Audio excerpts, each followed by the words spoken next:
Olá, pessoal. Então, continuando aí os comentários da questão 9, vamos ler a letra C. A prática de uma política fiscal expansiva provocará uma saída líquida de capitais do país. Então, vamos voltar para a lousa. Política fiscal expansiva. Na política fiscal expansiva, o que aconteceu? A gente foi da curva IS azul para a curva IS lilás aqui, né? Aí isso fez aumentar a taxa de juros, né? E esse aumento da taxa de juros provocou o quê? Entrada de capitais no país, né? Entrada de dólares. Então, está errada a letra C, porque a prática de uma política fiscal expansiva provocará uma entrada líquida de capitais do país, tá? Vamos ler agora a letra D. Um aumento da oferta monetária provocará uma entrada líquida de capitais do país. O que é um aumento da oferta monetária? É política monetária expansiva. Então vamos lá para a lousa novamente.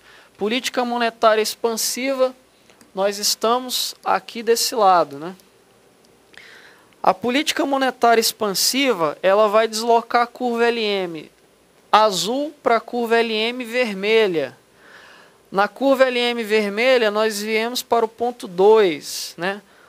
No ponto 2, a taxa de juros é menor, a taxa de juros interna é menor que a externa. Aí a gente vem aqui para essa situação, ó. Taxa de juros interna menor que a externa, nós temos saída líquida de capitais do país, saída de dólares do país. Então a letra D está errada. Vamos para a letra E. Somente a política monetária expansiva é eficiente no sentido de aumentar o produto da economia no curto prazo. Voltemos para a lousa. Então, é justamente a principal conclusão que a gente tirou aqui, né? Sobre regimes cambiais flexíveis, como diz o enunciado da questão, a política monetária é eficaz para aumentar o produto e a política fiscal é ineficaz. Então, a letra E da questão 9 está correta, tá legal, pessoal? Então, gabarito da questão 9, letra E eu vou passar. Vamos agora para a questão 10. Leiam aí, acompanhem comigo aí no material de vocês. O efeito de uma política fiscal expansiva em uma economia fechada, em que se observa desemprego, onde a demanda de investimentos é totalmente inelástica em relação à taxa de juros, em que a oferta agregada é infinitamente elástica em relação ao nível de preços, Bom, então vamos esquematizar aqui essa questão 10. O que a questão 10 está querendo dizer é o seguinte. Quando a questão fala que o investimento, a demanda de investimentos é totalmente inelástica em relação à taxa de juros, a questão está querendo dizer o seguinte para a gente. Ela está querendo falar que a curva IS, ela é vertical, tá, pessoal? Investimento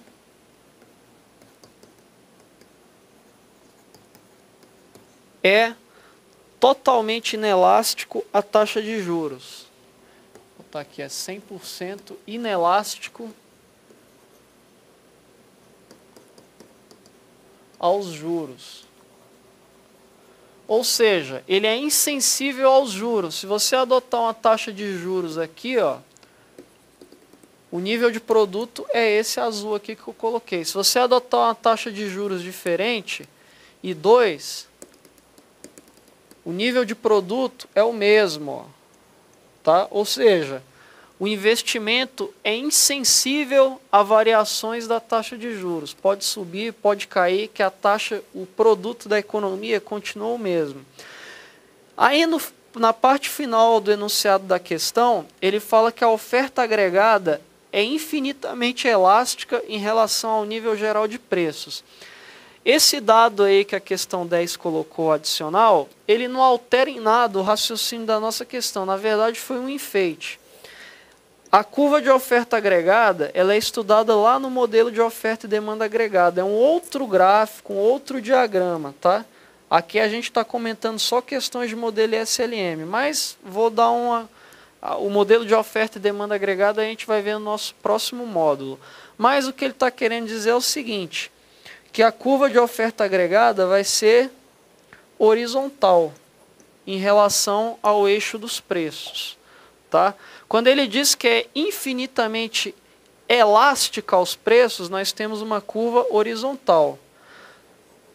Quando ele diz que é infinitamente inelástico a alguma coisa, a curva vai ser vertical. Ó. Ele diz que o investimento é inelástico aos juros. Então, no modelo SLM, a curva IS, que é a curva que tem o investimento, né, vai ser paralela ao eixo onde tem os juros. Tá? Aí, no segundo dado, ele falou que a curva de oferta agregada é infinitamente elástica em relação ao nível de preço. Se é infinitamente elástica, então ela vai fazer um ângulo de 90 graus com o eixo onde estão os preços. Mas esse gráficozinho aqui, ó, não é necessário para a resolução dessa questão, tá? Tá, então, explicado o que os dados que o enunciado da questão deu, vamos resolvê-la. Para resolvê-la, vamos fazer um desenho aqui, tá? Do modelo SLM, curva IS vertical e a curva LM ela é positivamente inclinada. Então, o equilíbrio inicial da economia está aqui, taxa de juros, nível de emprego. Então, vamos analisar as alternativas. Letra A. Primeiro ali, na questão 10 ele fala do efeito de uma política fiscal expansiva, né? Então vamos colocar aqui em cima para ficar mais organizado. Política fiscal expansiva. Quando ocorre uma política fiscal expansiva, o que a gente tem que fazer? Nós temos que deslocar a curva IS para a direita, certo? Então vamos fazer isso. Vou levar a curva IS azul para a curva IS lilás. Então, o novo equilíbrio da economia vai se dar nesse ponto lilás, onde nós temos uma nova taxa de juros, certo? E um novo nível de produto. Que conclusões que a gente chega? Que a taxa de juros aumentou e o produto também aumentou. Tá? Então, vamos analisar as alternativas da questão. Letra A. Aumento da renda nominal e diminuição da taxa de juros. É errado porque não acontece diminuição da taxa de juros, mas sim aumento, né? Letra B. Aumento da taxa de juros e nenhuma alteração no nível de renda nominal. É errado porque ocorre sim alteração da renda nominal, né? Letra C. Constância da taxa de juros e aumento da renda nominal. É errado porque a taxa de juros não fica constante, ela aumenta. Letra D. Aumento da renda nominal e da taxa de juros. A letra D é correta, né? Porque aumenta, a gente viu que realmente ocorre aumento das duas variáveis, aumento do produto e aumento da taxa de juros. Letra E, diminuição da taxa de juros, só por aí está errado, né? E nenhuma alteração no nível de renda nominal, também está errado, tá? Então o gabarito da questão 10 é letra D de dado. Vamos lá, questão 11 agora. Em uma pequena economia aberta, com perfeita mobilidade de capitais e taxas flexíveis de câmbio, foi observado um aumento da taxa de desemprego. Uma medida de política econômica adequada para promover o aumento do produto e do emprego no curto prazo, supondo-se que a oferta agregada é infinitamente elástica em relação ao nível de preços, é... Bom, então a questão 11 ela diz que a economia é aberta, ela trabalha com taxas flexíveis de câmbio, né? E pede, aí ele fala ali da oferta agregada, que é infinitamente elástica, mas que esse último dado que a questão deu não vai influenciar a nossa resposta, tá? No próximo módulo a gente vai estudar o modelo de oferta e demanda agregada, por enquanto não se preocupem tanto com isso, tá? Aí ele quer saber uma medida de política econômica adequada para promover o aumento do produto e do emprego no curto prazo.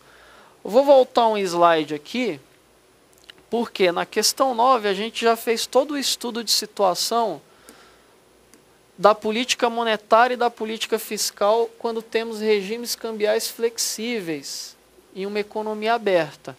A gente viu que para aumentar o produto, quem é eficaz? A política monetária, e a política fiscal é ineficaz.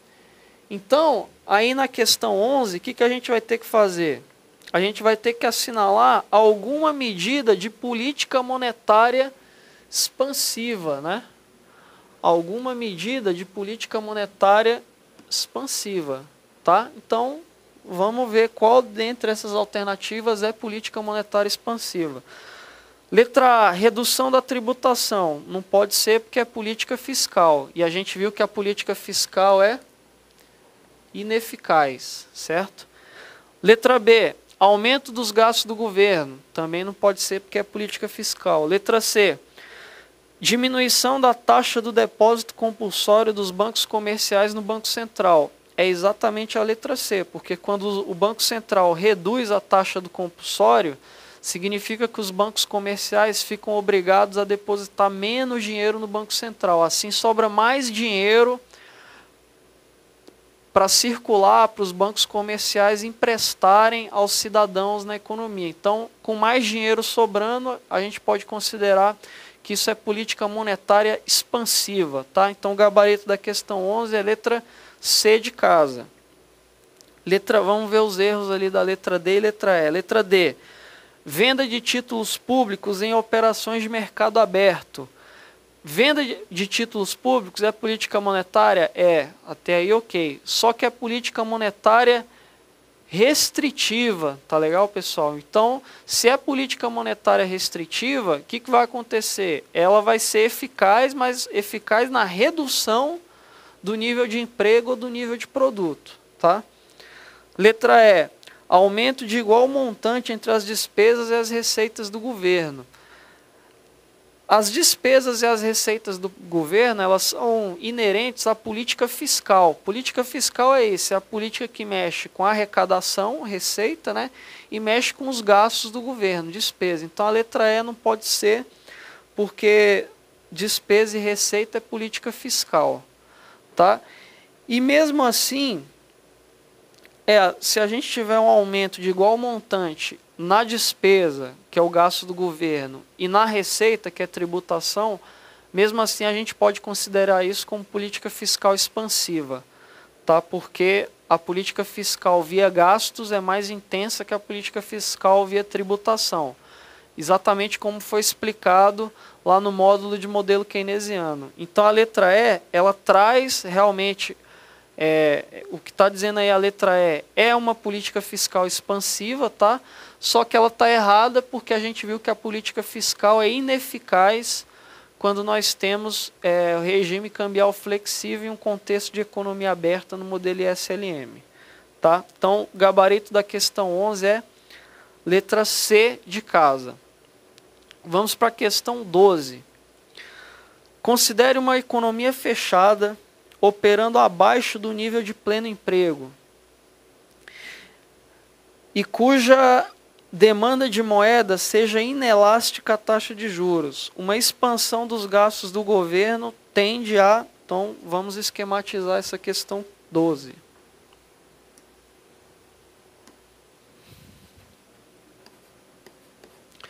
Quando ele fala aí que a demanda de moeda é inelástica à taxa de juros, ele está falando o seguinte: a demanda de moeda ela vai interferir na inclinação da curva LM. Se a curva LM ela é muito inclinada, ela é assim, nós temos uma demanda de moeda. Vou botar aqui, demanda de moeda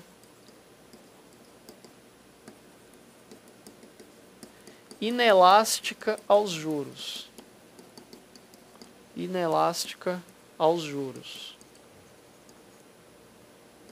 Por quê? Porque uma alteração dos juros, por exemplo, uma redução dos juros, vai ter um pequeno impacto na renda.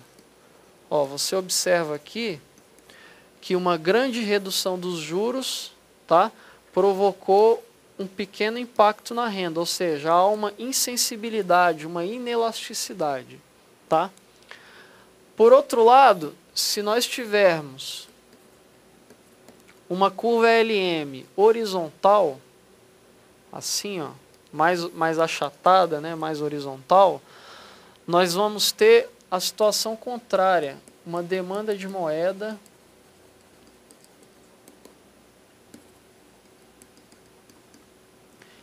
elástica aos juros.